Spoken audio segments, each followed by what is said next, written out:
All right, everyone, good morning. Welcome to today's press conference. This week, the Blue Raiders' final regular season game will be at FIU. Kickoff will be at 1 o'clock Central on ESPN+. So to get things started, I'd like to bring up the head coach, Derek Mason. Thank you. Wow, man. This season's gone quick, and I look up and it's, Thanksgiving to boot. So wishing everybody out there happy Thanksgiving. As we look like this week, FIU in week 12 is a good football team. A lot of close games for this group. This group is well coached. Mike McIntyre, I've known Coach Mac for a long time. He's a Tennessee native, right down the road here in Nashville, and he's been around the game a long time, been in a lot of different places, but you can see his imprint all over this FIU team. When you start to look at who they are, offensively, it's definitely a football team that has weapons. Okay, they can throw, they can run. Their quarterback has done a terrific job of sort of point guarding this offense, okay, and making sure, that they find their targets. When you look at Rivers and Patterson, two of the most, or actually one of the most dynamic duos in the conference. When you look at their production, Rivers has gone over 1,000 yards, 55 tugs. So for him, his touches have been pretty consistent, and he's leading the conference, I believe, in touchdown receptions. So when you look at him, that 5'11" frame, 175 pounds, he can go. Okay, he's got great ball skill, makes some things happen, and to complement that on the other side is Patterson, right? He's got 5 touchdowns on the season. Again, another dynamic receiver, has a little more length and seeks to make plays. Their run game has been pretty consistent. I know this FIU team has had some injuries throughout the year, so they've had to deal with injuries, but they seem to have found something in this young running back. They got a freshman running back, number 34, and as I was watching the tape, and you look at his touches, and he's been running the ball well. He's done a really good job. I think he's got 28 rushes, 187 yards. When you start looking at yards per rush, that's pretty dang good. Then you flip to the other side of the ball, and their front seven is dynamic. Like when you watch them, 23 tackles for loss. The 2 linebackers, have 200, tackles between the two. Which is a lot of tackles. And then when you look at the safeties have 160 tackles between the two of them. So it's a defense that's been opportunistic. Obviously, I think they have 10 interceptions on the season, with JoJo Evans leading the way, in terms of their interceptions. But they got a lot of, one-offs, a lot of guys who have gotten the ball out of the air. So as you look, the games have been close. They've played well on both sides, and you can see the progress in this FIU team. For us, we had some progress this past week in terms of what we saw offensively and really stopping the run defensively until late in that ball game. For us, we need to play our best ball going on the road. We've got a good opponent in FIU. We have to play at their place. So the Blue Raiders got to come in all 3 phases with everything that we've got to get a victory in our last game of the season. So with that, I'll open it up. Coach's stereotype about these Florida teams is they have speed all over the field, particularly on the outside, and you particularly see that with Rivers and Patterson, as you mentioned. What do you have to do defensively to contain 2 outside receiving threats that maybe is a bit unusual for a Conference USA team this year? I look at the dynamic duo, and they're gonna present problems, but our offense presents us problems every day when we're trying to guard Amari, Holden, and I think this much. You have to go in with a pretty detailed plan about, who they are per down and distance. Again, they started the season as an 11 personnel team, and as you watch their film now, they've become more 12-21. So, again, injuries have led to some of that, but they still have those main targets. So is it going to be run and play action shots, or is it going to be they're going to mix the opportunity to sort of motion and confuse, our defense a little bit so they can find a one-on-one matchup, on the back end. But we're going to have to mix it up. We're going to have to move the stress around. And that's what I would say as I've talked to Coach Stu, I think in games like this, you got to move the stress around. You got to hide the coverage a little bit. You got to make sure, man, that you can move your fronts so that if you're going to game and stunt, okay, and present some problems in the run or pass game, the defense has to look static or almost the same the whole time. But what you do movement-wise sort of gives you some opportunities, man, to sort of pressure and confuse the quarterback. You mentioned them changing personnel groups segues nicely into how offensively for middle, y'all have changed personnel groups a lot throughout the season, trying to get a spark, particularly in the run game. Yeah. Can you speak to how hard, Coach Reeder and the staff and the players have worked on that side, trying different things from spread formations to two-back looks to, sort of the more under-center looks y'all went to this past week, trying to get a spark throughout the year? Well, man, part of like what it is just trying to find out, what your guys do best. It's one thing to be in spring ball. It's another to be in fall camp. And it's another to start playing teams, as you start to figure out like what your team is. Unfortunately for us, it started early with upfront injuries. And you can't mask a whole lot when you have upfront issues, right? And so I think this last game, showed us some things about like what we can be and who we are. But I still think there's more in the tank.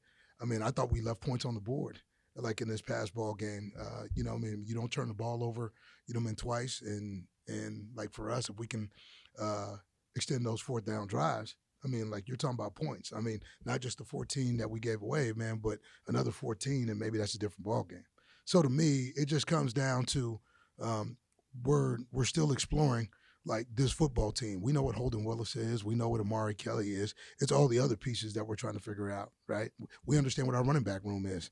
It's like, how do you figure out all the other pieces that maintain and give us a chance for consistency in drives? I told Bodie last week I thought we needed 35 points to win. I was close, right?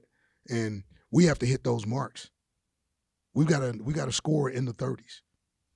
Bottom line, we got to score in the 30s.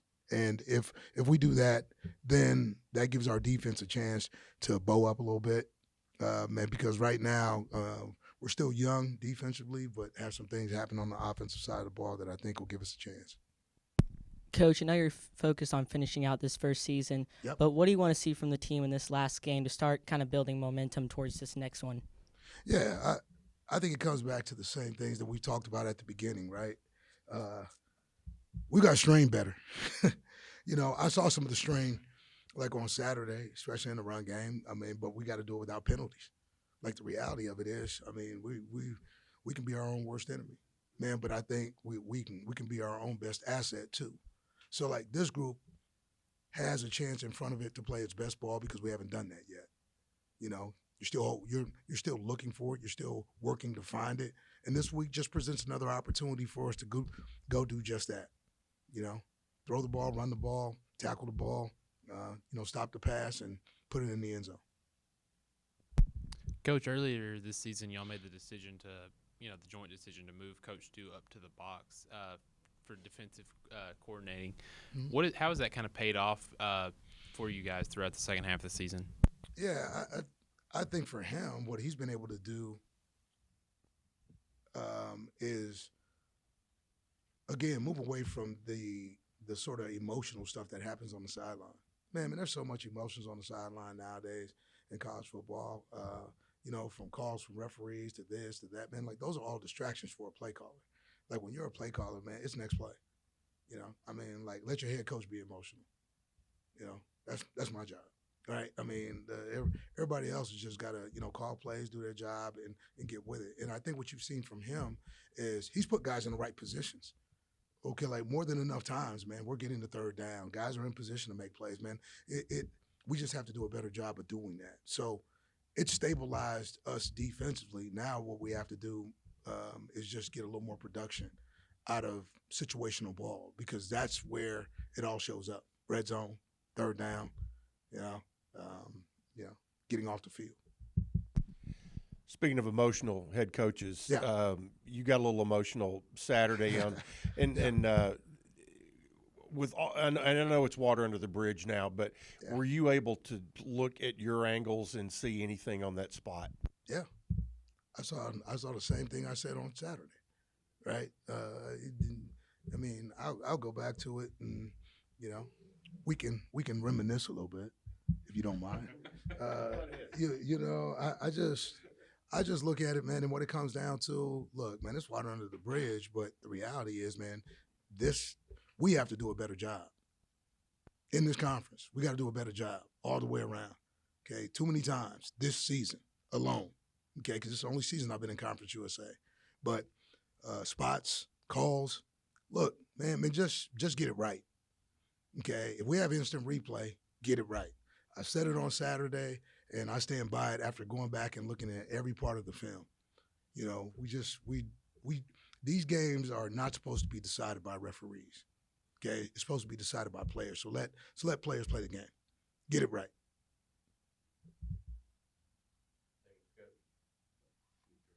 Thank you for letting me reminisce. Have a good one. All right, everyone. Now it's time for our student athletes. With us today, we got defensive end Anthony Bynum and tight end Holden Willis, and we'll get started with Anthony. Good morning. Anthony, talk a little bit about what kind of pick up where Coach was talking about where this defense was and now is and where you want to be and what it's going to take. Shoot, we definitely progressed, but, like, it ain't where we want to be at. We got to keep on making plays and, like, you're limiting offense points. Yeah. Coach has talked a lot this season about how the defense, you know, whether they're freshmen or juniors or seniors or sophomores, they're all young. They all don't have a ton of experience. What's it been like growing together as a group as all these guys have gotten a chance to play together, you know, for the first time? It's been fun, like, building our team chemistry. Shoot, it's been fun. Shoot, making plays. Yeah. How have you improved with some of the things Coach has talked about, such as like setting the edge, you know, on the end where you're playing? Shoot, really starting in practice. Like, I was just starting practicing harder towards the end of the year. You got to keep on practicing. And, yeah. When you're facing a team, you know, as balanced as FIU can be, where they like to run and pass the ball, what do you have to do well as a defensive lineman to handle that sort of, you know, balance? Shoot, you got to be great on the first down and second down. Just be great. Talk about as a freshman in going from being a true freshman now into your redshirt freshman year and becoming a starter. How do you feel about your own progression in from where you started in fall camp to where you are right now? I feel like I progressed good. Shoot,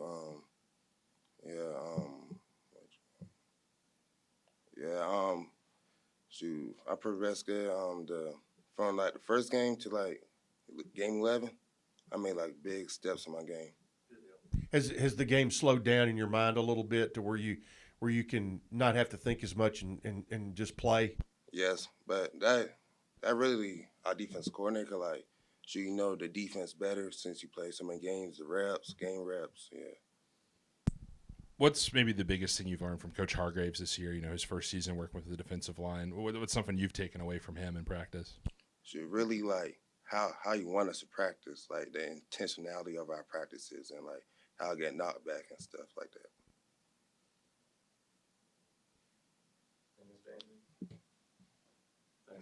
Thank you. Morning. Well, sort of circling back to what I asked Coach about early in his thing, you know, offenses tried a lot of different things from personnel groupings, you know, this year to get a spark. What's it been like for you, you know, getting split out wide some, getting, you know, back inside a little bit, you know, in the tight end room, being a part of that? It's been unique, especially coming from last year where it was a little bit more air raid offense. This year, being able to do a little bit of all of it, it's definitely been fun. It's kind of what you play the game for. You want to do whatever you can to help your team succeed, whether that's in the box, out wide, in the slot, whatever it is. You just want to be able to see your team win. And we've had success running the ball out of 12 personnel. We've had success throwing the ball out of 10, whatever it takes. Just want to see us win. How much did your route tree sort of that you ran, you know, sort of week to week change when you moved, you know, more to a traditional tight end from sort of the slot receiver that you ran last year? Mm-hmm. It's not a whole lot. Early on, it was kind of a little bit smaller just because we have a whole new offense that we're installing and stuff like that. And we had a lot more weapons this year than I would say we had last year. So didn't really have to use me in the same way that we did last year. So that package didn't need to be as big early on. And then throughout the season with injuries and different like opponents that were playing and scheming up people, that began to grow. Give a little football 101 here. With more use of Nick under center, and it's had a positive effect on the run game. Why is that from a schematic standpoint? I think the biggest thing is that kind of lets your offensive line know, hey, we're getting behind you, we're running the ball. I mean, you can still throw it out of under center, but a lot of times it's downhill running. And two, it helps your running backs because where you're sitting in shotgun, they have a little bit more time to like read it because they're not working forward, they're just waiting for the handoff. Where when it's under center, they're hitting it downhill. They're already getting their speed going. By the time they get the ball in their hands, they're already almost at max velocity. So even if there's no hole to hit, they make a hole, they're getting 3 to 4 yards. I know you talked a little bit about it after the game Saturday, but for a guy who's had a really good college career, you've got one left. And what's this week like for you? What do you expect the emotions are going to be like as the week goes along, and how do you plan to manage that? Yeah. I'd like to say practice will probably be a little bit different. Still go in to execute, get the job done, build up for this game. But kind of going in knowing that it's the last one, it'll be a little bit more special. But I feel like come game day, it won't be any different. I feel like I'm still going to want to go out there, not worried about last game or if it's my first one, just wanting to execute and get the win.